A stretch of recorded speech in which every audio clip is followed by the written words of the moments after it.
시청자 여러분 안녕하십니까? 박용의 뉴스라이브 문을 엽니다. 폭우로 인한 피해 없으십니까? 이번 비는 모레 수요일까지 계속됩니다. 특히 중부지방을 중심으로 많은 비가 쏟아질 염려가 있으니까요. 시설물 관리나 비 피해 없도록 주의하시길 바랍니다. 7월 3일 박용의 뉴스라이브 지금부터 시작합니다. 오늘의 헤드라인입니다. 서울시 주민참여 예산 사업에 광진문화재단 임원이 제안한 사업이 선정되면서 논란이 되고 있습니다. 은평구가 추진하는 폐기물 처리 시설이 고양시 주택가와 불과 100m밖에 떨어지지 않아 이곳 주민들이 반대하고 있습니다. 지난 토요일 지하철 2호선 신촌역에서 작업하던 인부가 2m 아래로 추락해 인근 병원으로 후송됐습니다. 서초구로부터 사업 승인을 받은 기업에 대해 기부금 대가성 의혹이 일고 있습니다.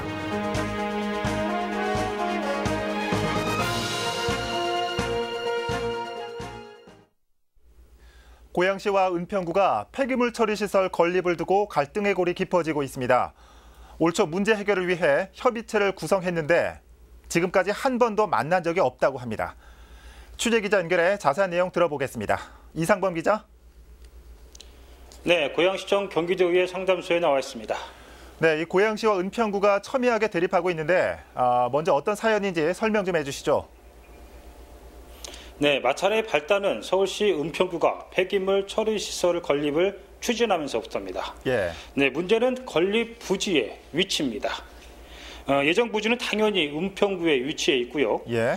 그런데 보시는 것처럼 부지 전체가 고양시 경계로 둘러싸여 있습니다. 예. 은평 뉴타운과도 인접해 있지만 고양시 주택가하고는 불과 100m 내외입니다. 때문에 고양 시민들은 도시 간 경계 구역을 이용한 은평구의 얄팍한 행정 꼼수라고 강하게 비판하고 있습니다. 예. 자, 이렇게 두 도시 간 갈등 해소를 위해서 올 초 상생협의체를 구성한 것으로 알고 있는데 한 번도 만난 적이 없다고요? 네, 폐기물 처리 시설 건립을 위해서 원만한 진행을 위해서 올해 1월 6자 협의체를 구성을 했습니다. 예. 협의체에는 양 도시 그리고 경기도, 서울시 그리고 주민 대표 등이 참여를 했는데요. 6개월이 지난 지금까지 단 한 번도 의견을 나눈 적이 없다고 합니다. 네. 당시 협의체 구성을 이끌었던 경기도의회 민경선 의원과 잠시 이야기 나눠보겠습니다. 예. 안녕하세요. 네, 안녕하세요. 네. 수개월간 1인 시위를 하면서 6자 협의체를 이끌어 왔었는데요. 당시엔 당장 해결될 것으로 보이는데 지금 심정이 어떠신가요? 정말 허탈하고 매우 유감스럽습니다. 은평구청장이 협의체 구성하기로 합의해놓고 이를 이행하지 않는 것은 신뢰를 훼손한 것으로 고양 시민을 우롱한 처사라고 생각합니다.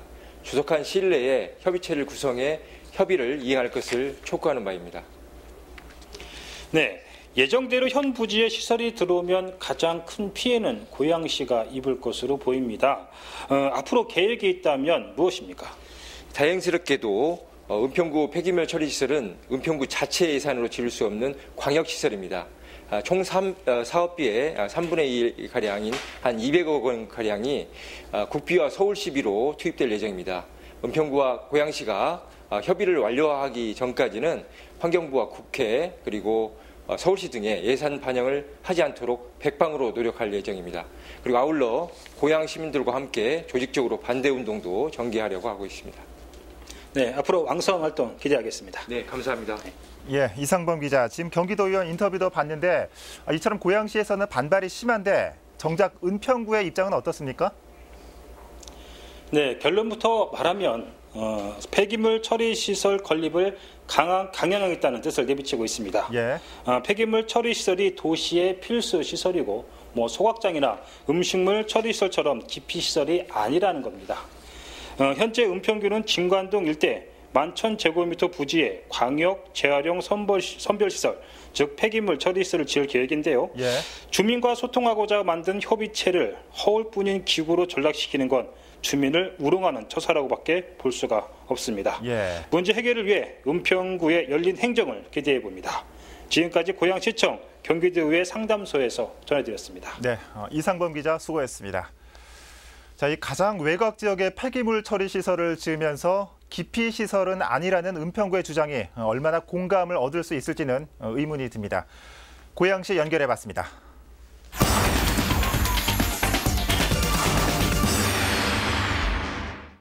이번에 서울 광진구로 가보겠습니다. 지난해 광진문화재단은 중장년층의 예술활동을 지원하는 내용의 서울시 주민참여 예산 사업에 선정됐습니다. 원래라면 다음 달부터 이 사업이 시행돼야 하는데 이 직원들로 구성된 광진문화재단 노조가 이 사업의 중단을 요청했습니다. 그리고 배정된 예산도 환수해야 한다고 주장하고 있습니다. 자세한 내용을 취재기자 연결해 살펴보도록 하겠습니다. 조성엽 기자. 네, 저는 지금 광진문화재단 앞에 나와 있습니다. 네, 이 광진문화재단이 제안한 사업이 서울시 주민참여 예산 사업에 선정됐다고요. 먼저 어떤 사업으로 선정됐는지 소개 좀 해주시죠. 네, 그렇습니다. 50+ 세대 동아리 활동 사업이라는 건데요. 네. 중장년층의 예술에 대한 재능과 끼를 발산할 수 있는 것이라 사업 취지를 밝히고 있습니다. 이 사업은 지난해 광진문화재단 한 임원이 신청해 주민참여 예산 사업으로 선정된 건데 예. 이달부터 11월까지 12회에 걸쳐 사업을 진행할 예정이었습니다. 예. 또 사업비 2천만 원이 지난 3월 광진구청 문화체육과에 편성됐습니다. 예. 자, 어찌 됐든 이렇게 주민 참여 예산 사업으로 선정된 거는 축하할 일 아닙니까? 그런데 이 사업을 재단 노조에서 반대하는 이유가 뭡니까? 네, 반대하는 이유는 크게 두 가지입니다. 첫 번째는 주민참여 예산 사업이라는 본래 취지에 어긋난다는 겁니다. 예. 주민참여 예산이라는 것은 사실 일반 시민이 예산 결정과 편성 과정에 조금이라도 참여할 수 있게 이렇게 만든 게 본래 취지인데요. 그렇죠. 하지만 광진구의 출자 기관인 광진문화재단이 이 사업을 신청했고 그러는 과정에서 일반 시민이 아닌 재단 임원이 신청한 것이 문제가 된다는 겁니다. 예. 그러면서 재단이 사업을 신청한 건 결국 재단 자체의 사업비 불리기에 불과한 것 아니냐 이렇게 지적합니다. 두 번째는 강사 선정을 볼 때 특정인을 위한 것이라는 이유입니다. 예. 해당 사업의 강사 A씨는 사실 광진문화재단 특별조사 과정에서 재단과의 유착관계 등의 비리 의혹으로 수차례 입방아에 오르내리던 인물입니다. 예. 노조는 아직 이 인물에 대한 의문이 풀리지 않은 상황에서 이 신규 사업에 배정한 것은 이해할 수 없다는 입장입니다. 네. 그러면서 이 A씨가 재단 사장과 긴밀한 관계에 있고 결국 이 A씨의 배를 불리기 위한 사업이다 이렇게 주장하고 있습니다. 예. A씨라는 인물은 지난해에 웃음을 배우는 사람들이라는 프로에 또 강사로 참여한 바가 있는데요. 당시보다 이번 사업에서 무려 4.4배나 많은 강사료를 책정받으면서 네. 논란은 더욱 커지고 있는 상황입니다. 예. 이에 따라 노조는 사업을 중단하고 예산을 반납하라 이렇게 얘기하고 있습니다. 예. 정리를 해보면 이 광진문화재단 임원이 주민 참여 예산을 신청하고 또 아직 의혹이 풀리지 않은 인물이 여전히 강사로 활동한다. 그래서 사업도 중단하고 예산도 환수해야 한다. 자, 이런 노조의 대응에 대해서 이 구청이나 서울시의 반응은 어떻습니까? 일단 구청은 내부적으로 반발이 있기 때문에 신중히 고려하겠다는 입장입니다. 이 신중히 고려한다는 것은 두 가지로 해석할 수 있습니다. 네. 첫 번째는 사업비를 반납하는 것이고요. 또 한 가지는 예산을 사업비를 그대로 두면서 사업 주체를 바꿔서 사업을 진행하겠다는 뜻입니다. 현재 확인된 바에 따르면 사업비를 반납할 생각은 없어 보이고요. 사업 주체를 바꿔서 계속해서 사업을 진행할 것으로 보입니다. 예. 서울시의 입장은 조금 유보적이라 할 수 있습니다. 서울시는 일단 내려간 예산은 구에서 판단하기 때문에 서울시가 더 이상 어떤 개입을 할 수 없다 이렇게 말하고 있는데요. 네. 다만 그 후 작성될 사업 결과 보고서를 통해서 사업 성과를 판단할 것이라는 입장을 전했습니다. 서울시 한 관계자는 광진문화재단에서 왜 이렇게 잡음이 나오는지 모르겠다며 예. 되려 기자에게 잘 조사해달라 이렇게 얘기하기도 했는데요. 예. 다만 노조에서 말하는 그 구출연기관이 주민참여 예산 사업을 신청하는 것에 대해선 별다른 문제가 없다 이렇게 해석을 내놨습니다. 예. 자, 그럼 이 광진구에서는 이 사업을 주체를 바꿔서라도 한다는 얘기 같은데 어떻습니까? 이에 대한 노조의 반응도 궁금합니다.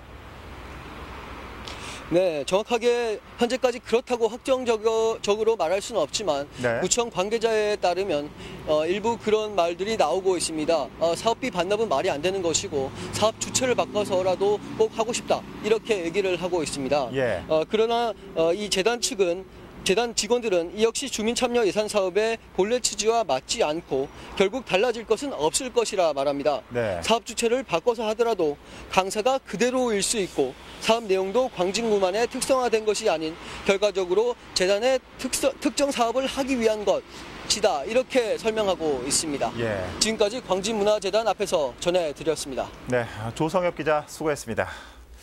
자, 이 광진문화재단 저희가 출범 때부터 여러 차례 보도를 해드렸는데 이 좋은 내용으로 전해드린 기억은 없는 것 같습니다.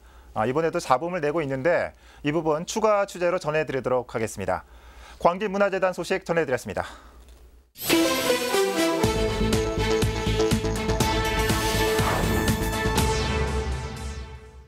지난 1일 오후 4시쯤 마포구 노고산동 지하철 2호선 신촌역에서 승강시설을 공사하던 인부가 2m 아래로 추락했습니다.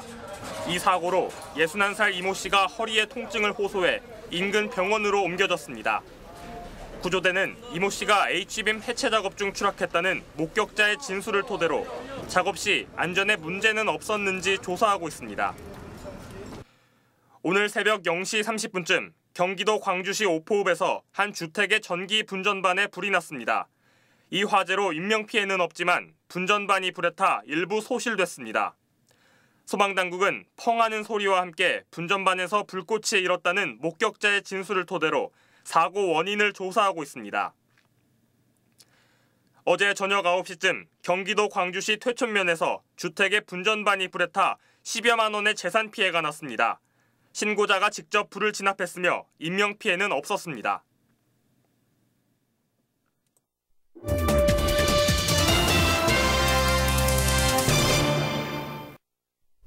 개발 제한 구역의 토지주와 창고 임대 사업자들이 남양주시청 앞에서 시위를 벌였습니다. 토지주들은 개발을 제한하는 관련법을 폐지하던가 실질적인 보상을 하라고 요구했습니다. 보도에 김정필 기자입니다. 개발 제한 구역의 지정 및 관리에 관한 특별조치법, 일명 개발 제한 구역 특별법 위반으로 이행 강제금을 내야 하는 주민들이 남양주시청으로 모였습니다. 재산권 행사를 못하는데 농지법에 의해 중복적으로 이행 강제금을 물게 됐다며 개특법의 폐지를 요구했습니다.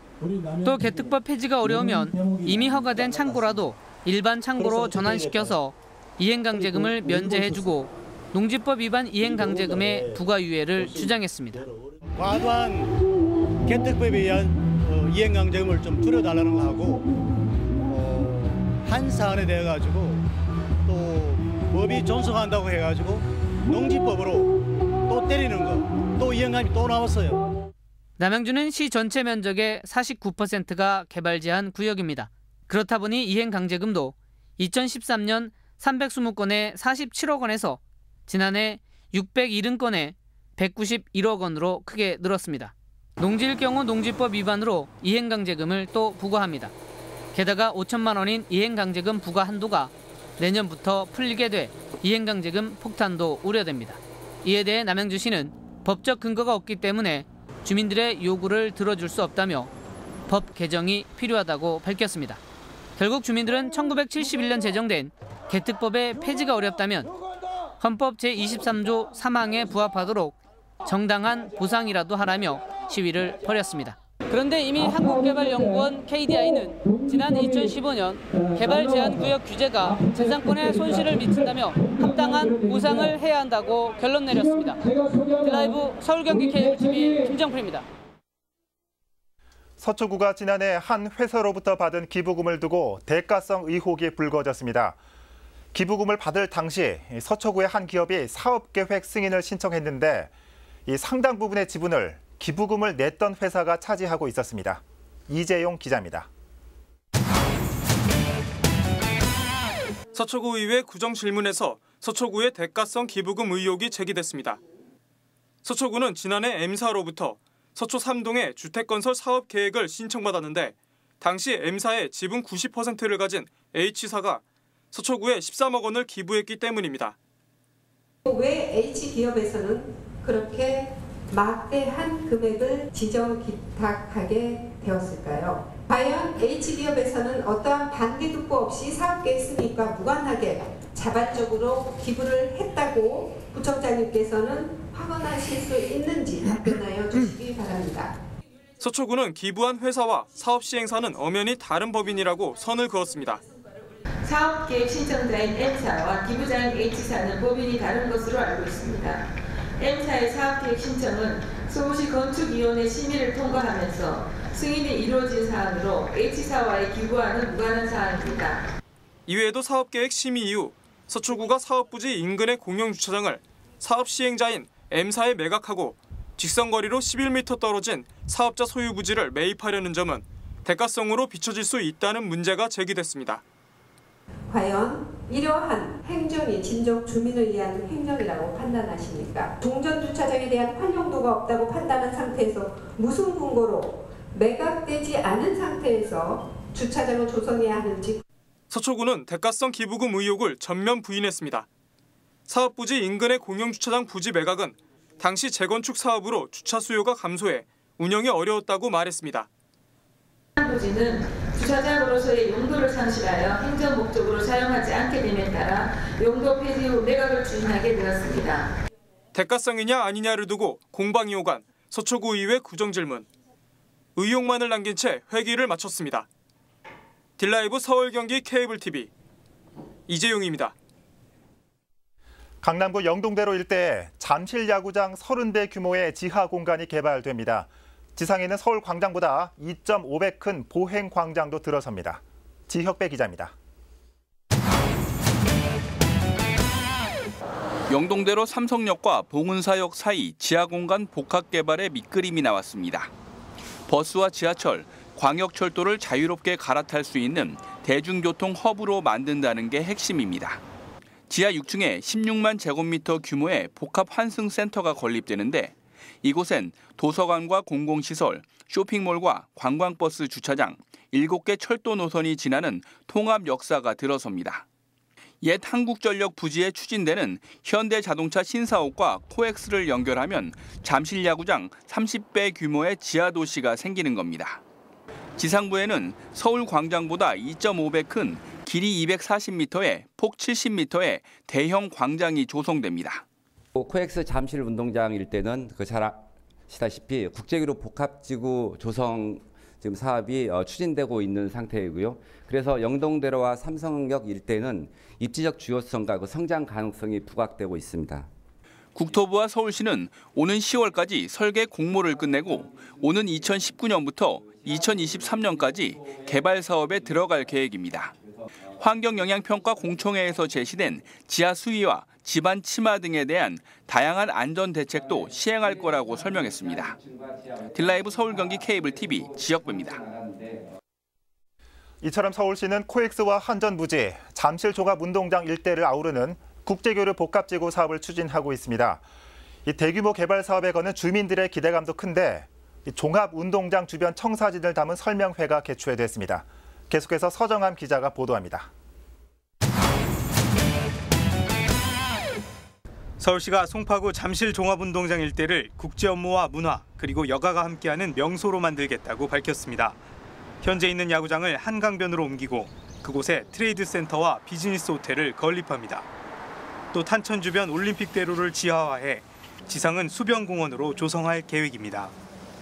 지난 29일 서울시와 송파구는 이와 같은 계획을 담은 주민설명회를 개최했습니다. 이날 설명회에는 1000명이 넘는 주민들이 모여 이번 개발에 대한 관심을 드러냈습니다. 발표를 듣고 중간중간 박수 소리가 터져 나오는 등 대체로 긍정적인 반응이었지만 질의응답 시간에는 주민들의 우려 섞인 질문도 나왔습니다. 우리도 2019년부터 한 5년, 6년 정도 공사를 할 것 같은데 그때 공사 기간 동안에 발생하는 미세먼지나 그리고 완공 후에 유동 인구도 많을 테고 공연장에 있는 소음도 저음에 대한 앰프 때문에 아파트 쪽으로 가는 중동거리입니다. 앞으로 이 소음 문제에 대해서 어떤 식으로 해결할 것인가. 서울시와 송파구는 이날 설명회에서 나온 의견을 참고해 잠실 종합운동장을 주민들을 위한 장소로 만들겠다고 밝혔습니다. 의견을 갖다 더 수렴하고 서울시하고 더 지속적으로 협의해서 우리 주민들에게 더욱더 편리하고 또 이득이 돌아갈 수 있는 방향, 정말 우리가 품격이 높아지는 도시가 될 수 있도록 저희들도 적극적으로 노력하겠습니다. 한편 이번 사업은 2019년 올림픽대로 지하화 공사를 시작으로 본격적인 착공에 들어갈 계획입니다. 또 오는 2025년까지 공사를 마무리해 잠실 종합운동장의 새로운 모습을 선보이겠다고 밝혔습니다. 딜라이브 서울 경기 케이블 TV 서정함입니다. 의정부시는 가능공원에서 가능동 안전마을 환경 디자인 사업 준공식을 가졌습니다. 시는 지난해 3월 주거 환경 개선을 통해 범죄를 사전 차단하고 심리적 불안감을 줄이는 경기도 셉테드 공모 사업에 선정돼 도비 1억 8천만 원을 포함해 총 4억 5천만 원을 들여 가능동의 안전마을 환경 디자인 사업을 진행했습니다.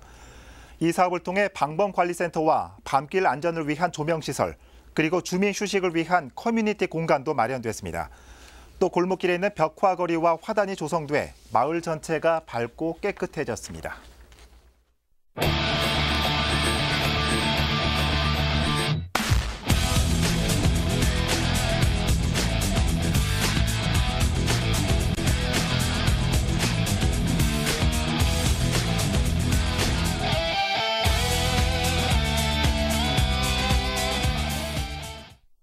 앞서서도 말씀드렸지만 이번 장맛비 수요일까지 중부지방을 중심으로 국지성 폭우가 나타날 가능성이 많습니다.